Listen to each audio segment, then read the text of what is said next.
Sí, sí. La bendición que hay entre las generaciones. ¿Entre qué? Entre que las generaciones unas con otras compartan. Amén. Gloria al Señor Jesús. No podemos hablar de la mejor edad de la vida. No podemos hablar de la mejor etapa porque cada una tiene algo especial. Amén. Gloria al Señor Jesús. No podemos decir que es la juventud, no podemos decir que es la niñez. Hoy vamos a ver que cada etapa es la mejor, si sabemos vivirla y si somos conscientes. Gloria al Señor. En Proverbios, ahí donde usted está sentadito, le voy a leer este versículo, que yo sé que ya lo conocemos todos. Capítulo 20, versículo 29 dice: la gloria de los jóvenes es su fuerza, y la hermosura de los ancianos es su vejez. Amén. Gloria al Señor Jesús. Entonces la palabra del Señor Jesús nos está mostrando, amén, que nosotros como jóvenes tenemos fuerza, que tenemos una cantidad de habilidades que de pronto el anciano ha perdido o la persona mayor va perdiendo con el tiempo. Pero eso no quiere decir que eso no sea o que sea una desventaja, ¿verdad? Quiere decir que la ventaja de ellos o la fuerza, por así decirlo, del anciano es su hermosura, o la hermosura o la ventaja o el beneficio que hay en el anciano es que sea un anciano sabio también. Amén. Es la experiencia. Gloria al nombre de Jesús.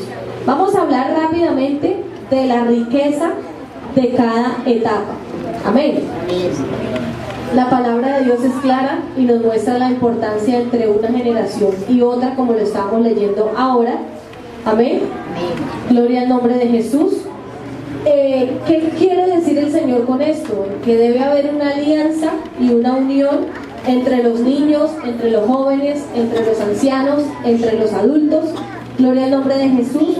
Como que el Señor encontrara o como que quisiera mostraros un complemento muy interesante y muy indispensable aquí en la palabra del Señor. Amén. Gloria al nombre de Jesús. Usted sabe que le dedica un texto, un libro completo a la juventud, ¿verdad? Un libro completo a las mujeres o un pasaje completo a las mujeres. Les enseña también sobre la crianza de los hijos, el nivel de importancia que tienen los niños para el Señor. Amén. No solamente es la etapa de la adultez, no solamente es la adolescencia, los niños también son importantes.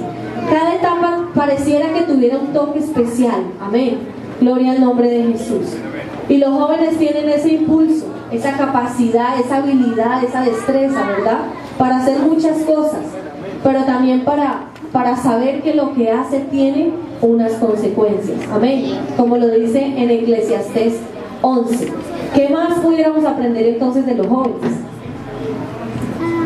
Bueno, de pronto para los que no estaban ayer hablábamos un poquito acerca de las emociones y que es importante recordar que las emociones en sí no es que sean malas. Cuando se dejan como una nave sin timón, ¿cierto?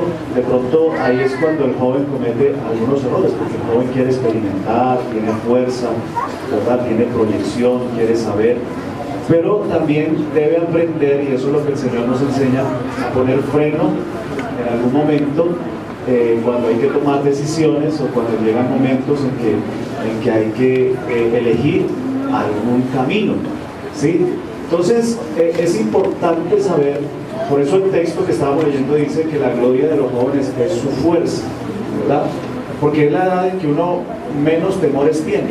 De pronto cuando está niño y bebé se tienen los temores propios del crecimiento. Cuando se es anciano ya se tiene una experiencia y se ve la vida diferente y se toman muchas precauciones. Pero el joven es el que pues tristemente a nosotros los padres nos da duro porque se nos va para el extranjero, ¿cierto? A estudiar y hacen una cantidad de cosas que de cierta manera es guiada por la fuerza que ellos tienen, y creo que eso lo ha hecho el Señor. Amén. Eso lo ha puesto Dios para aprovechar ese estado de la vida. Pero lo importante es que toda esa fuerza sea canalizada bajo la dirección del Espíritu Santo. Amén. Precisamente, el joven puede enseñar que puede disfrutar de muchas cosas, ¿verdad? Que tiene mucho tiempo por delante, porque el joven es raro el joven que de pronto empieza a despedirse de la vida tan joven, ¿verdad? Pero eso es lo que le pasa generalmente al anciano.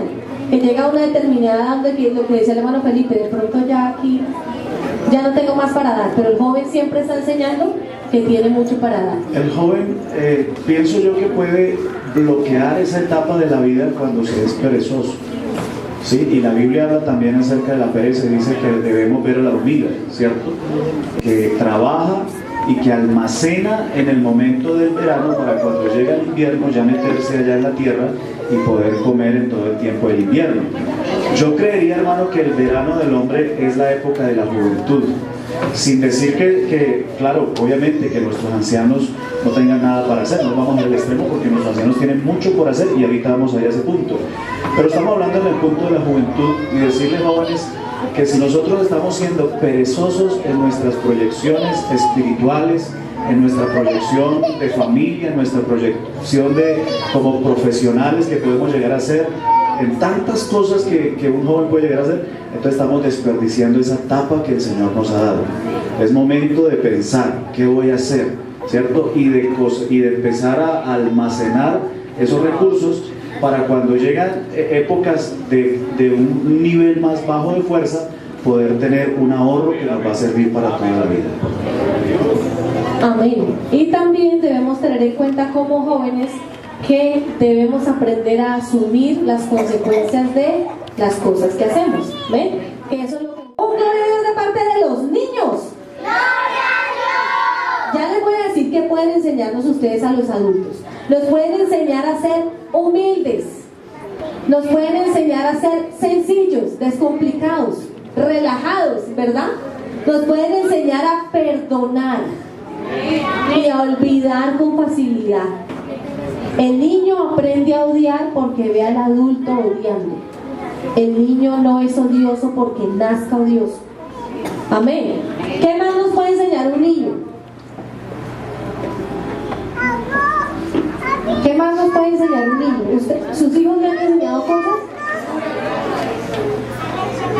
A respetar, muy bien. A siempre estar alegres. La honestidad. A ver, un niño, aparte de Lucía, otro niño, ¿qué nos quiere decir? ¿Qué puede usted enseñarle a los grandes? Tantos niños que están allá, es que se me hicieron muy atrás. ¿Qué pueden ustedes enseñarle a los grandes? A ser sensible a la presencia de Dios. Ayer veíamos unos niños aquí, mientras algunos hermanos miraban al techo, unos niños estaban aquí llenos de lágrimas en sus ojos, glorificando al Señor. Amén, allá levantó la mano de Argentina. A ser humilde, muy bien, relajados, muy bien, dime. Amor nos pueden enseñar, muy bien. ¿Qué más? A ver, otro niño, yo quiero escuchar a los niños. Duro.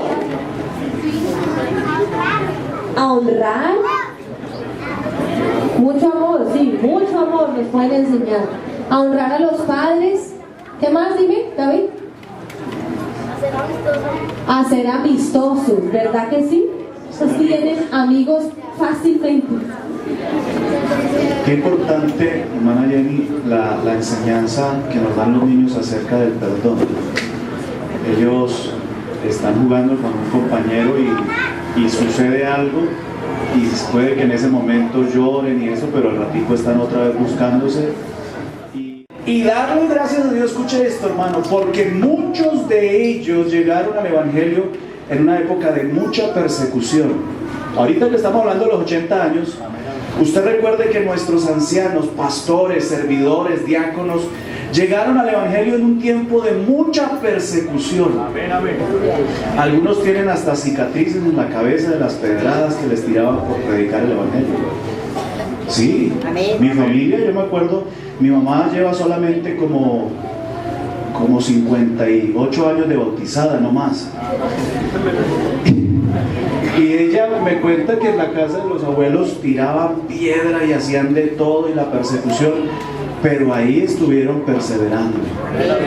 Y qué bueno que los jóvenes hiciéramos ese reconocimiento y dijéramos, hermanos, gracias por ese legado que nos han dado. Un legado de perseverancia, de fe, de estar ahí firme, ¿cierto? Ante el Señor. Porque si no, esta generación no estuviera aquí. Dios tuvo que llamar a una generación así fuerte a escuchar la palabra, y por eso hoy estamos aquí, por la gracia de Dios. Y también los ancianos debemos recordar que nuestros jóvenes tienen que recibir la bandera del Evangelio. Amén. Así que la responsabilidad de nuestros ancianos es orar por los jóvenes, instruir a los jóvenes dejar de instruir. Porque, hermano, ¿qué pasaría si la generación nueva, estos adolescentes de hoy, no existiera? Le pregunto a los ancianos, ¿cómo seguiría el avance de la obra de Dios? Pero es que Dios siempre ha tenido un Josué. Amén. Gloria a Dios. Cuando Elí estuvo cansado y sus fuerzas faltaban, ¿qué hizo Dios? Puso a Samuel y llamó a Samuel, ¿cierto? Y a través de Elí instruyó a Samuel, ¿verdad? Porque Elí no conocía la voz de Dios, pero cuando escuchó que lo llamaba, se fue donde Elí, y Elí le dijo: cuando él te hable, dile, habla que tu siervo oye. Amén. Amén. Pablo le dejó el legado de su servicio a un joven llamado Timoteo. Amén. David le dejó el legado de su reinado a su hijo llamado Salomón. Entonces siempre las generaciones tienen que respetarse y seguir, porque esa es la voluntad de Dios. Amén. Estar unidos sabiendo que cada uno desde su rol tiene cosas todavía para hacer para Dios. Hermanos ancianos, todavía hay mucho que hacer para Dios. Y es empezar a empujar y a darle fuerza, aleluya, a estos jóvenes para que sigan con la labor de seguir al Señor. La Biblia dice en Levíticos 19:32, escuchen bien, abran los oídos: delante de las canas te pondrás en pie y honrarás el rostro del anciano. Si alguien menosprecia a su papá por ser anciano, si alguien menosprecia a su abuelito, le da vergüenza cuando lo lleva al colegio, esto, ojo, porque está fallando ante Dios. Porque la Biblia dice: honrarás el rostro del anciano, te pondrás de pie delante de las canas. Amén. Y luego dice: y a tu Dios temerás, y dice: yo soy el Señor. Gloria a Dios. Primera Timoteo 4:12 dice: no permitas que nadie menosprecie tu juventud. Entonces me voy para el lado de los ancianos y les digo: hermano, no menosprecie al joven. No diga que el joven es sinónimo de mundanalidad, porque no es así. Si usted escudriña la Biblia, acuérdese que el Señor Jesús se rodeó de muchos jóvenes. Creo que los 12 apóstoles eran jóvenes, después fueron ancianos, ¿cierto? Y ya siendo anciano, Juan allá recibió esa visión en la isla de Patmos, pero vivieron su proceso. Entonces, hermano, no menospreciemos a nuestros jóvenes. Más bien estemos ahí para darles aliento, para aconsejarlos. Amén. Porque la Biblia dice que los jóvenes podemos ser ejemplo de, digo yo, podemos, gloria a Dios, palabra, conducta, amor, fe y pureza. Amén. Gloria al Señor. Así que, y recuerde esto, ojo a esto: cuando el Señor venga, levantará de todas las generaciones. Amén. Levantará niños, ¿sí o no? Amén. Levantará adolescentes. Amén. Levantará jóvenes. Amén. Levantará adultos. Amén. Y ancianos. Amén. Por eso tenemos que estar unidos, amándonos, buscando la presencia de Dios.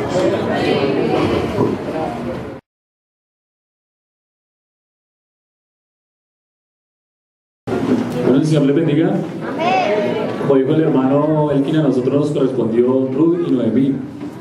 Bueno, así resumiendo la historia, resulta que Noemí era pues de descendencia judía, y resulta que había salido hace muchos años con su familia, con su esposo, pues, una mujer que se llamó Ruth, le dijo: no me ruegues que te deje ni me aparte de ti, porque donde quiera que tú fueres, iré yo, donde quiera que vivieres, viviré.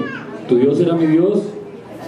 Y no quiso hacerle caso de ese consejo que le había dicho de volverse a su tierra.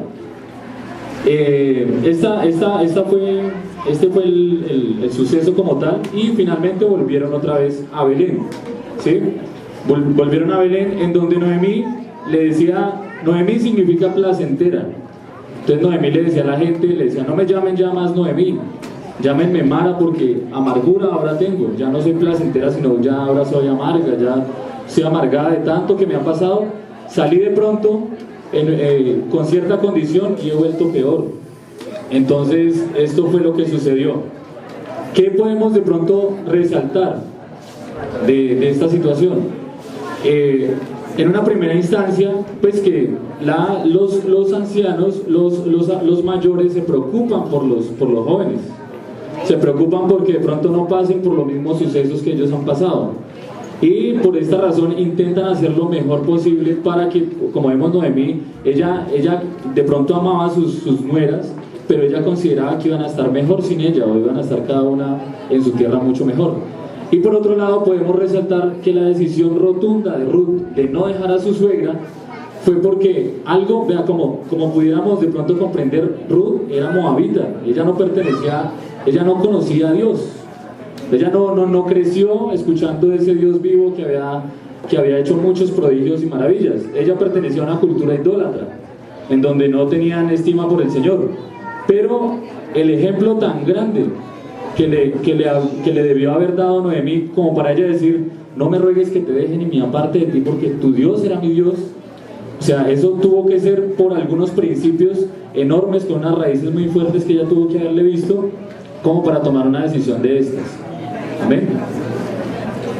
Les bendiga.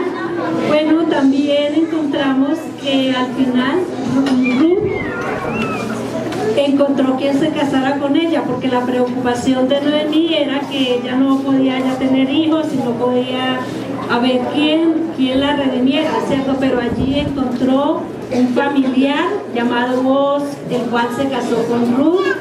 Tuvieron 2 hijos y de esos 2 hijos nació, viene el linaje del Señor Jesús, amén, el cual es nuestro Salvador. La primera carta a Timoteo, vemos que Timoteo fue compañero del segundo viaje misionero de Pablo. Fue un hijo espiritual, por lo cual adquirió responsabilidades en el ministerio y evangelísticas. Entre ellas trata de mantener la fe, enseñar, ser ejemplo, cuidarse de la doctrina, huir de las pasiones juveniles, guardar los mandamientos, continuar en lo aprendido y predicar la palabra. Vemos en el capítulo 1 que habla acerca del cuidado de la fe, advirtiendo no escuchar los comentarios malos, sino todo lo contrario, huir de esas doctrinas malas. En el capítulo número 2 instruye sobre la oración, que debemos orar por los reyes, por los hombres de la tierra, y asimismo da una parte donde se habla del comportamiento de la mujer en la iglesia. En el capítulo 3 habla de los requisitos de los diáconos, de los obispos, y habla del ministerio de la piedad. Posteriormente nos habla en el capítulo 5 de la exhortación al anciano como un padre, al joven como un hermano, a las ancianas como madres y a honrar a las viudas. Y por último el capítulo 6 nos enseña a honrar a nuestros patrones, cuidar que el nombre de Dios no sea blasfemado, cuidar la doctrina, conocerla, entenderla y guardar todo lo que sea encomendado. Claves de la relación entre Pablo y Timoteo. Entonces Pablo oraba por Timoteo, Timoteo a su vez también oraba por Pablo, ¿sí? Pablo reconoce que la fe que tiene Timoteo no es fingida, sino que él conoce que es una fe verdadera. También en el primer capítulo recuerda que él conocía a la abuela y conocía a la madre de Timoteo, y que él, conociendo pues como ellas eran, sabía que él también tenía una fe verdadera. Timoteo era sensible porque él lloraba cuando oraba por Pablo, porque él sabía que estaba de pronto en prisiones, en dificultades. Entonces había una oración entre los dos. Si el joven oraba por el anciano también oraba por el joven, es algo que se necesita. Pablo exhorta a Timoteo y le dice que no se avergonzara de dar testimonio de Dios.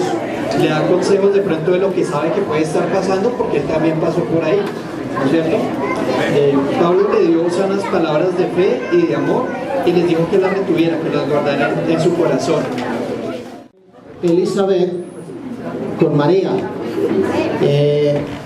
Vemos en la historia de ahí de Lucas 1:39 en adelante el relato bíblico de cuando el Señor cuando el Señor le da el mandamiento, le dio las buenas nuevas a María de que iba a concebir un hijo. Entonces que María dice, pero ¿cómo va a suceder esto si aún no he conocido varón? ¿Cierto? Dios estaba dándole ese bonito anuncio a María. Entonces el ángel le da las instrucciones a María y entonces le dice, no temas, que Elizabeth aún en su vejez también ha concebido, ¿cierto? Y el relato bíblico nos dice de que de los hombres nacidos de mujer, Juan iba a ser uno de los más grandes, ¿cierto? Que era el hijo de Elizabeth, y el hijo de María, que era nada más y nada menos que nuestro amado Salvador. Amén. Por eso Elizabeth se alegra tanto cuando María va a visitarla, porque ella reconoció de que dentro del vientre de María estaba el Salvador del mundo, ¿cierto? Esas eran una de las características. Y lo otro, o lo que vimos ahí, es que en esa historia están las tres generaciones. Está Elizabeth, que dice que ya era un poquito viejita, porque tenía varios años de experiencia, y estaba María, que también era una jovencita, y también tienen los hijos, tanto Juan como el Señor Jesús, ¿cierto? Porque de ellos Juan iba a preparar el camino de nuestro amado Jesús, quien nos traía a nosotros hoy en día la salvación para nuestra vida, nuestra alma, de todos nosotros. Amén. Gloria a Dios. Bendiga a todos. Bueno, a nosotros nos correspondió el capítulo 18 del libro de Éxodo, en donde podemos encontrar la clásica visita de suegro pentecostal. Amén. Que es, lleva cena familiar, consejo y final feliz. Amén. Entonces vea, resulta que Jetro se dio cuenta por oído de pronto de todas las cosas grandes y maravillosas que había hecho el Señor y cómo había sacado al pueblo de Israel con su yerno Moisés.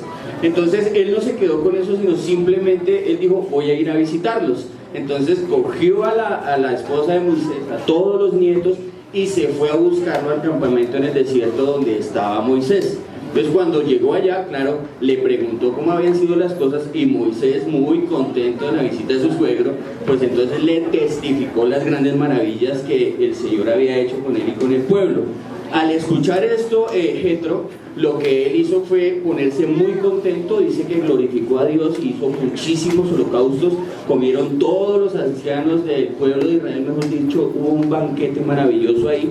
Al otro día, el suegro se da cuenta que Moisés se estaba como esforzando bastante, estaba asumiendo, digámoslo así, todo el trabajo, porque él juzgaba a todo el pueblo traía sus asuntos y él era el encargado. Entonces aquí viene el consejo del suegro, en donde le dice, usted va a desfallecer, usted está haciendo todo, porque más bien no escoge algunos varones, un grupo selecto del pueblo, que sean hombres temerosos de Dios, que aborrezcan lo malo, y ellos van a poder tomar los asuntos pequeños, y los asuntos, digámoslo así, más importantes, pues que se los traigan a usted. Y así lo hizo Moisés. Recibió el buen consejo de su suegro, y ese es el final bonito, todos felices. Moisés tenía mucha autoridad porque era un hombre enviado por Dios, pero mire que en ningún momento se sublevó con aquel anciano, con aquel hombre. No le dijo, usted, ¿qué me viene a decir a mí si yo tengo experiencia y he cruzado por el desierto? Antes escuchó, ¿cierto?, la voz de aquel hombre, de su suegro, y le pareció bien el consejo que Dios usó a Jetro, ¿cierto?, para proteger. Claro, yo diría que Jetro estaba también velando por los intereses de su hija, ¿no? Porque, ¿cierto?, se me muere este hombre y queda la pobre viuda. Digo, no, trabaje de esta manera. Y qué bueno que Moisés, siendo un hombre enviado por Dios, no se sublevó, sino que escuchó el consejo del anciano, y eso trajo bendición para la administración del pueblo.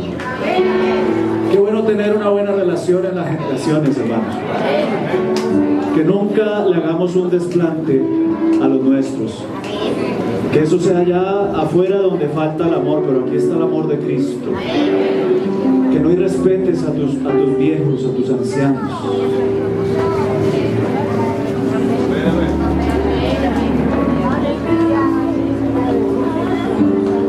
Que ores por ellos. Que los mantengas en la presencia de Dios. Y cuando algún anciano quiera hablar, joven, escúchalo. Porque Dios tiene algo que decirte. Y que nuestros ancianos también sean ese ejemplo y valoren mucho a los jóvenes. Recuerda, hermano anciano, hermana anciana, que algún día fuiste joven también. Yo soy hijo de David. Seguramente le estaba hablando a sus hijos cuando les dijo joven fui y he envejecido, pero no he visto justo desamparado, ni su simiente que mendigue pan. Qué bueno que esa experiencia que Dios te ha dado no sea para que te la guardes, sino que para que con paciencia corrijas y motives a aquellos jóvenes que están iniciando la vida y que tienen mucho que hacer para la gloria de Dios. Qué bueno que valoremos al niño, hermano. Aquellos niños que de pronto ahorita no aguantaron este trajín tan fuerte, estaban por ahí corriendo y todo aquello, pero pregúntale de qué se habló. Tienen esa capacidad de estar jugando y de estar escuchando. Te aseguro que te pueden hablar algo acerca de Ruth, acerca de Jetro, ¿cierto? Acerca de Timoteo, porque a todos nos hizo Dios así. En nuestra edad, con nuestra manera de ser, Dios nos usa y Dios está con nosotros. Y te quiero invitar a que estés aquí. Vamos a dar gracias a Dios.